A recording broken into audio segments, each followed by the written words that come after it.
Ghost right here, and today I decided to do another video. By the way, how's Bitcoin doing? Anybody investing in Bitcoin? Put it in the comments. I would love to hear. During these economic uncertain times, sometimes it's good to see other avenues, but be careful out there. Take advice from the right people, but check it out. Yeah, I don't know if anybody's seen that. It dropped by like $800 today, and if you sold it yesterday and bought it today, you're gonna make another 1,000. Just saying. Anyway, this video today is about this new article that dated September 1st. I guess that was yesterday, right? And it talks about these two companies that are trying to come to Los Angeles, and where Uber and Lyft is failing. At least that's what the article says. I haven't really read the article, but I wanted just to read it.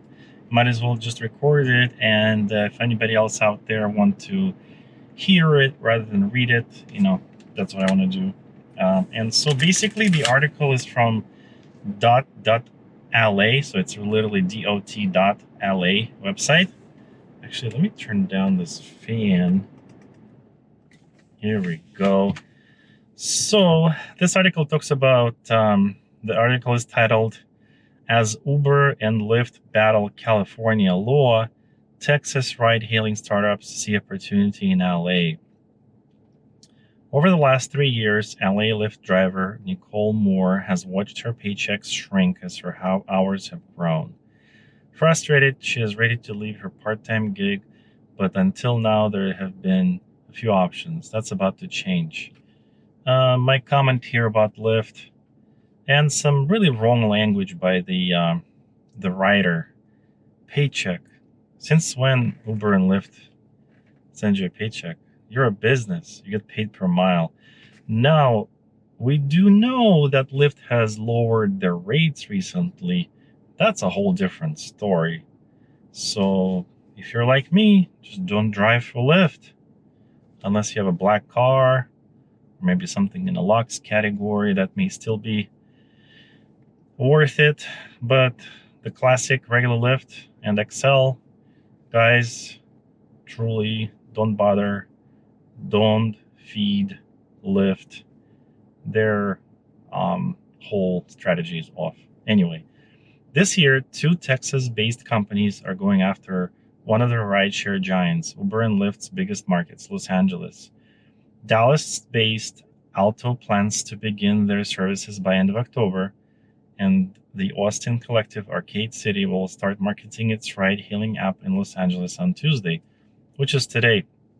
Excuse me, yesterday. They will be joining other apps already trying to steal away market share, such as Wings and Swoop.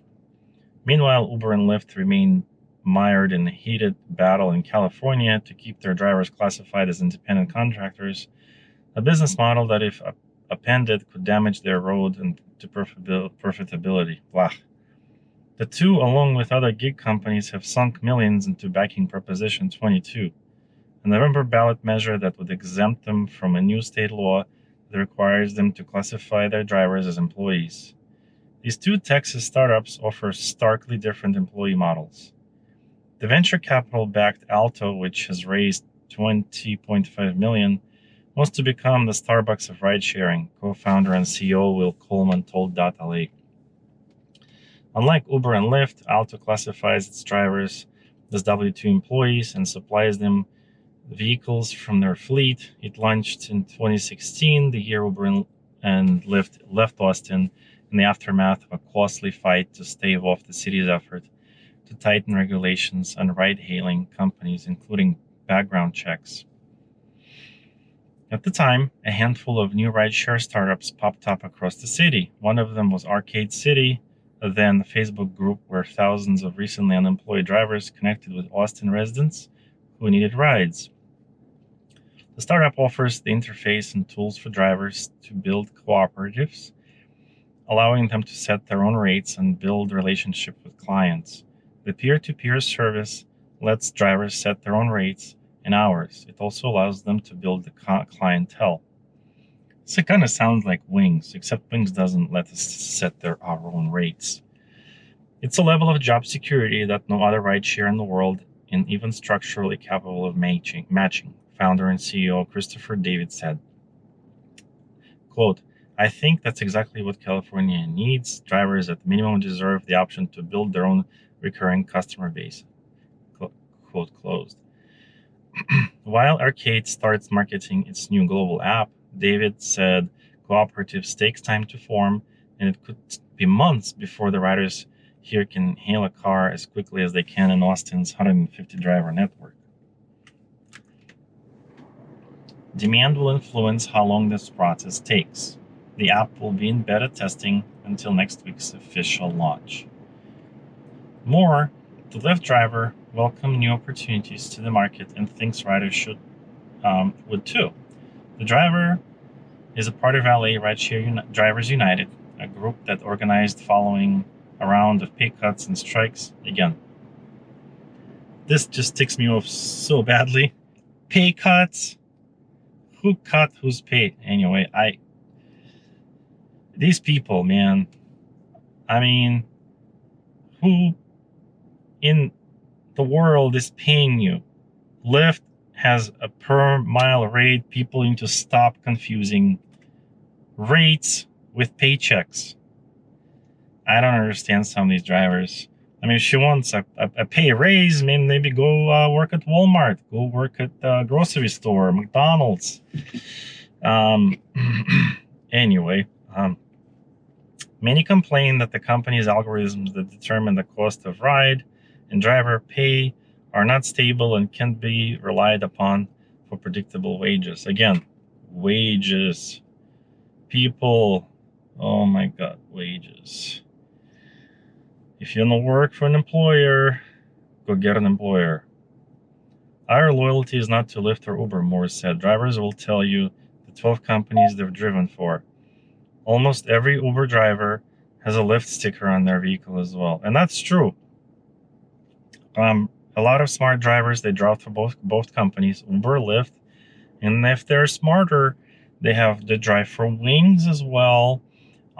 They also have a YouTube channel. They have other avenues of income as well. A loss of customers or drivers in Los Angeles would be a blow for Uber or Lyft. Last year, nearly a quarter of all bookings at Uber came from 5 metropolitan areas, 2 in California, Los Angeles and San Francisco Bay. Lyft is also reliant on major metropolitan areas and depends on its available pool of drivers to keep its services. Arcade City, another side gig? Part of David's pitch to would-be drivers is that current Uber and Lyft drivers can start building networks even before the co-ops are fully functioning. Half of Arcade's Austin drivers still work part-time for other rideshare companies, and drivers are promised 1% from every credit card purchase their referrals make for 3 years. Our model is like beautifully parasitic on the other, he said.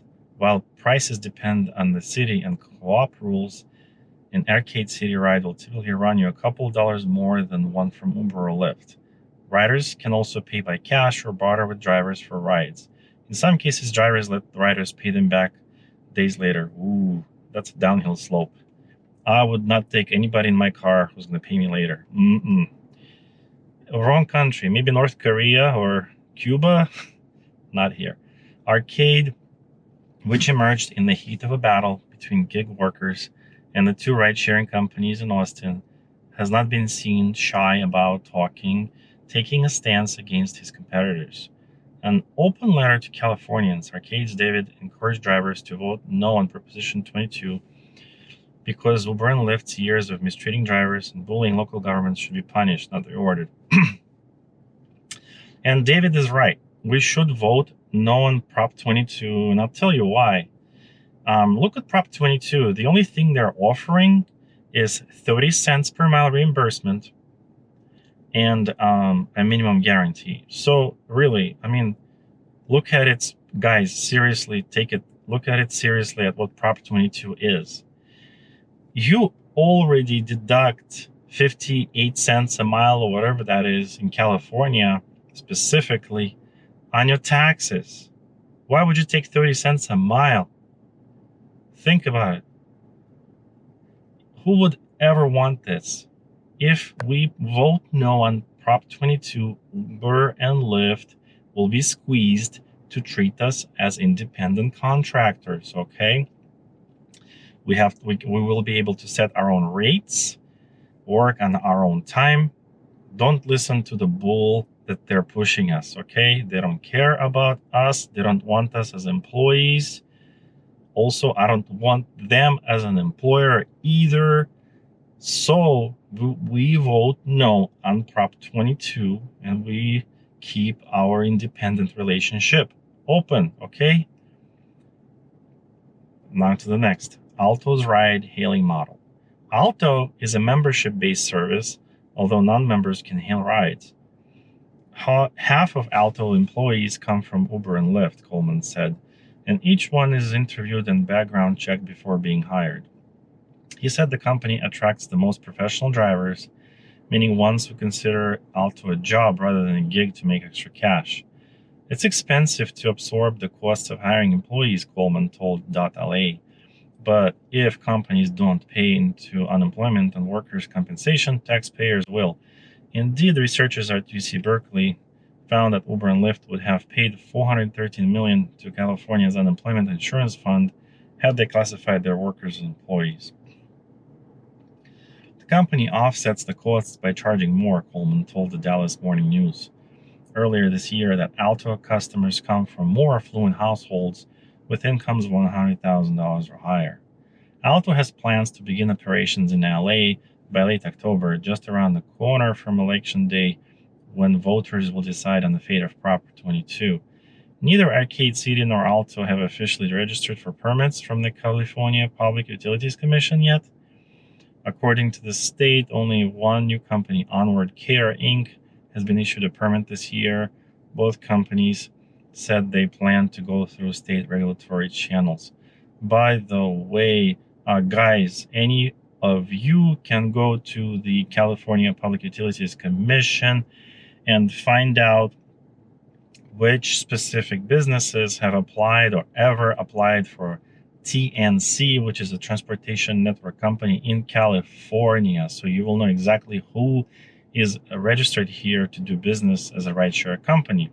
Anybody could do that. So that's not a secret. It's a public information. Moore said she's ready for another option because relying on the two apps to pay for expenses isn't cutting it. You used to work 4 or 5 days a week, pay your rent, and put food on the table, Moore said.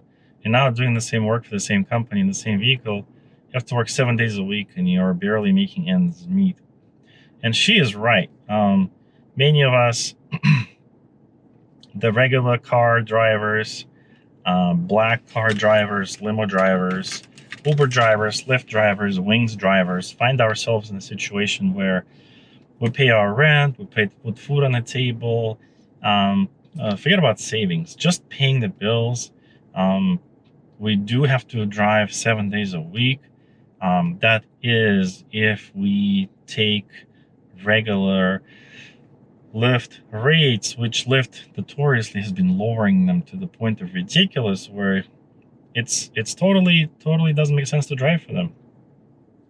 Uber, however, is winning a game. They have given us the opportunity to change the multiplier where, let's say during the day, I can charge a normal rate or double the rate, depending on what my car is. And also in the middle of the night or early morning, I can go 3 times or even 5 times. Depending on what you drive. You have a minivan, or you have a black Mercedes that fits 7 passengers, and you want to be 5 times the normal price. There will be people who will be looking through the app or are trying to order an Excel to go to the airport with their family, and they see a minivan pop up or whatever, or maybe there's nobody around. They're all at the hour, like 4 or 3 in the morning, and you see a Mercedes pop up. It's 5 times the price.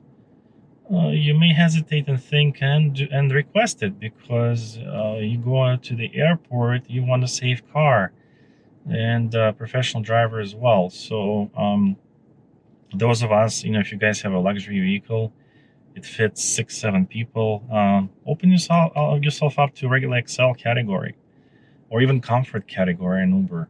You can charge 2.5, 5 times the price and make the same money or more. Make same money as Uber Black drivers or Lyft Black drivers, or even more. And that depends on your car, how clean it is. Is your interior clean? Is your windows clean?